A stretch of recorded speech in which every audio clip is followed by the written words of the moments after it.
Hello and welcome, I'm Liam the music reviewer. I gotta go get it. Good lord, what is happening in there? And today we're gonna be having the return of the monthly roundup. I did a thing called cassette catch up back in February where I just kinda done what most music reviewers do and just kinda catch up on all the stuff that I'd missed, but kinda lost passion in it and really kinda put me off doing it for a wee bit. But I just thought I'm just gonna keep it kinda simple. That way I'm not putting any kind of stress on myself, and yeah, it means more content for you guys, kind of less pressure on myself, and apologies for any sort of background noise because there's work being done outside my house which is super convenient for me. But yeah, let's just jump into it. 30 Seconds to Mars America. This album's just straight up bad. just not good. Jared Leto should really just stick to acting. Oh, yeah, forgot that. Yeah, just stop in general. Just 2 out of 10 for this. A Place to Bury Pinned. This is a bit of a letdown because I had the kind of like assumption that I was going to be like really captivated by some sort of like eerie atmosphere, some sort of like sinisterness.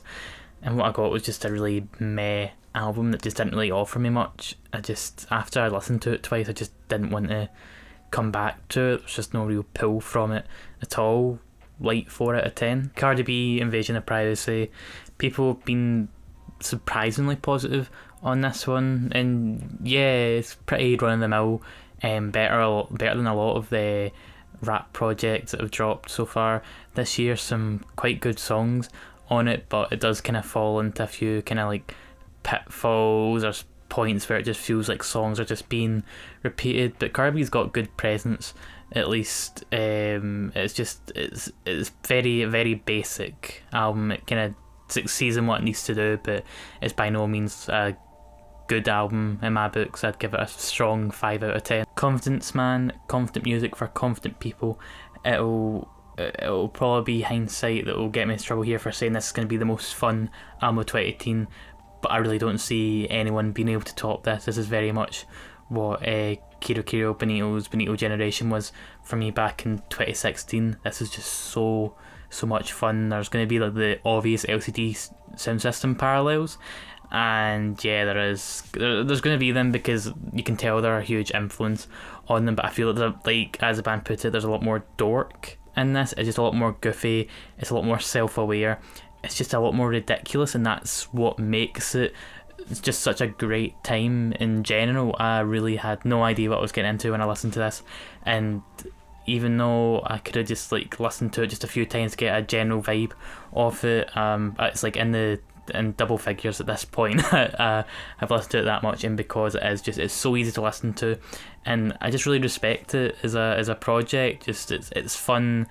and it just knows what it is. Quite kind of like Karen J. Callan's album last year, kind of like Alex Cameron as well. Like they kind of know what they're doing, and well, Confidence Man's just confident in what they do, and for good reason.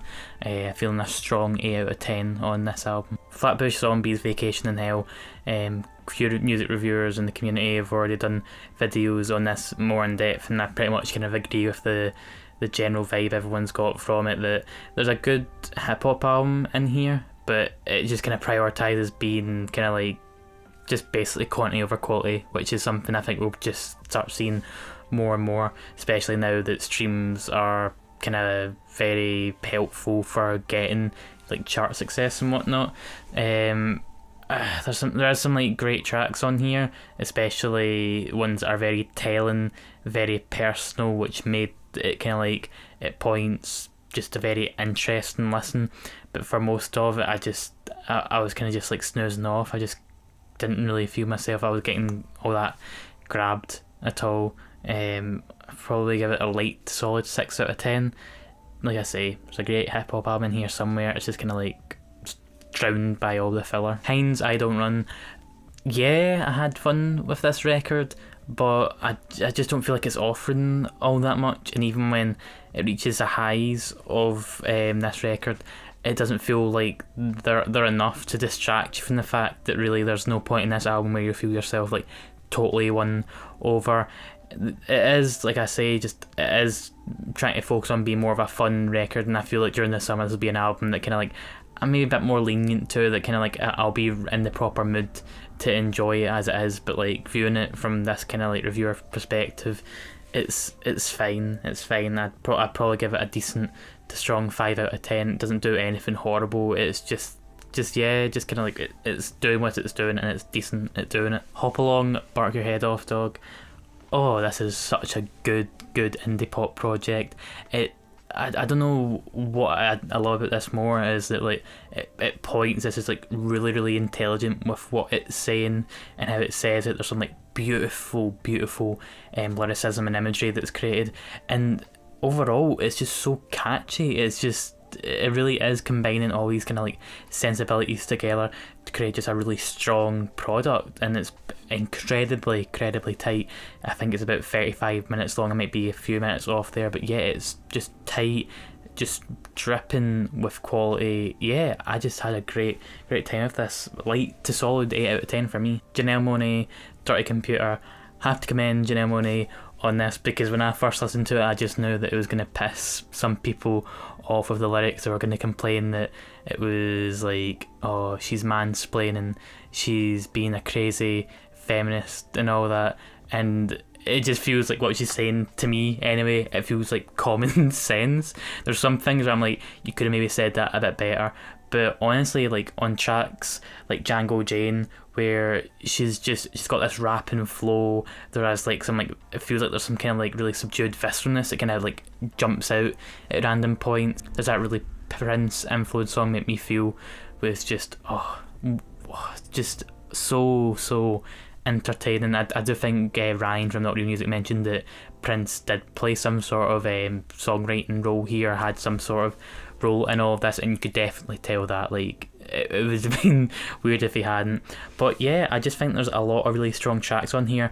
There's some ones that aren't as strong. Pink, I feel, is probably the weakest here, because I feel the chorus, like it feels like it's building up to something, and it just kind of falls really short. Grimes is like really underutilized, to the point where if somebody said to me, oh, Grimes isn't actually on that song, and maybe I would have believed them. But I feel like the good outweighs the bad here. Again, I'm not like totally won over by it with like the perfect scores that are going about, but yeah, strong 7 to light 8 out of 10. Uchis, Isolation. Am I gonna do it, Callum? Am I gonna give it that score that you were wanting? Yeah, I agree with the general consensus on here. Uchis just like made this incredibly gorgeous album. Both the production and her vocals could be categorised as such. There's really not really like a proper weak moment on here. I do feel like in the latter half there's songs where I just don't feel like I was like totally kind of like engrossed by, or that I felt kind of like were just a bit weaker than what had came before. This isn't the best pop effort that I've heard all this year, but I just admire this a great deal. And I just do feel that there's a lot more kind of substance to this than some people probably would assume that it would have. Yeah, light 8 out of 10 for me here. Yeah, just it's worth the hype. Kimbra, Primal Heart. Rick Delali did a pretty great review on this, which made me want to listen to it. What is other that I can say that he didn't already do? This is a very good album by a very good artist, and a very good time listening to it. Solid 8 out of 10. Mastersystem dance music. Feel like most people won't have listened to this record yet, but I was kind of interested by it because of the members. It's pretty much a supergroup made up of members of Minor Victories, Frightened Rabbit, and Editors. Frightened Rabbit, by the way, get slept on a whole lot, and them and Twilight Sad, I feel, are two Scottish bands who are getting more attention now, but like should be getting more, especially in the kind of YouTube reviewing scene. But besides that, this album itself isn't as good as the material from those respective artists.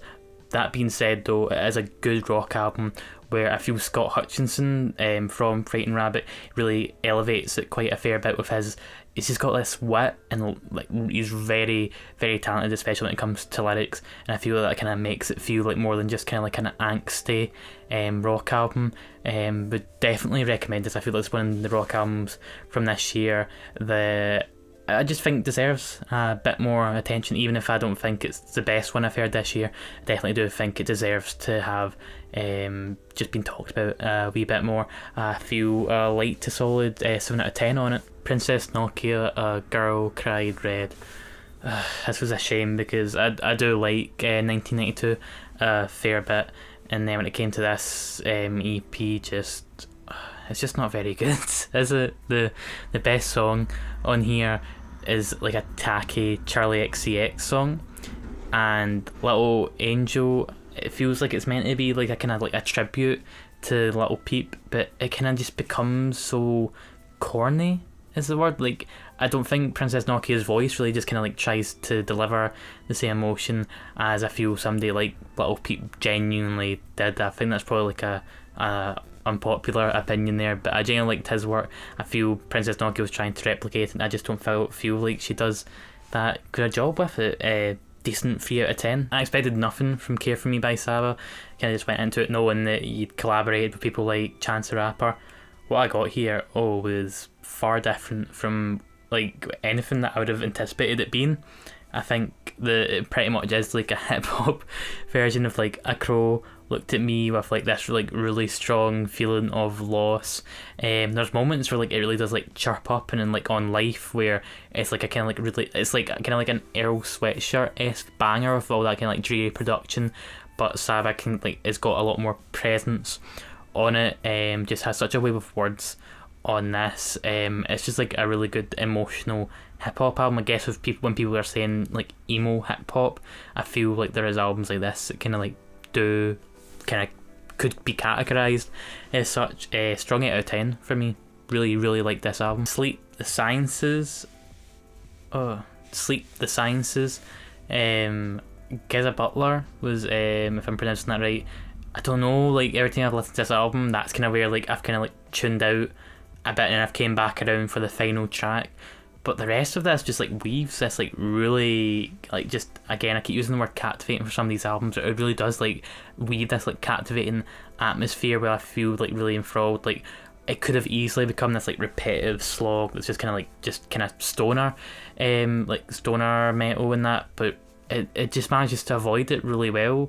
Especially if they've been away for this long. I really do need to kind of like go back through their discography. Maybe I'd admire it a lot more having seen some more like evolution, or maybe there's like just more kind of like established kind of like motifs and whatnot. But for somebody that's like new to the band, that hasn't really got that much experience with kind of like stoner doom metal, I just had a really good time with it. I keep saying I'm having a really good time, but I do think this month was good for music. I think maybe it'll grow onto me to the extent that it has with some people, but right now it's a light to solid 8 out of 10 for me. Tinashe, Joyride. Wouldn't say this is a bad album. I saw it was one of like the lower rated ones from this month on album of the year. But yeah, it's not very good either. It kind of just like jumps on whatever like thing is popular at the moment. Bar the tracks Salt and Ooh La La, I just didn't really enjoy much of this at all. It just feels like an album without an identity. It just feels really bland. It's probably the right word to use for it. Like 4 out of 10. Unknown Motor Orchestra, Sex and Food. And the first few times I listened to this album, I definitely was intrigued by it, and I definitely did like enjoy it.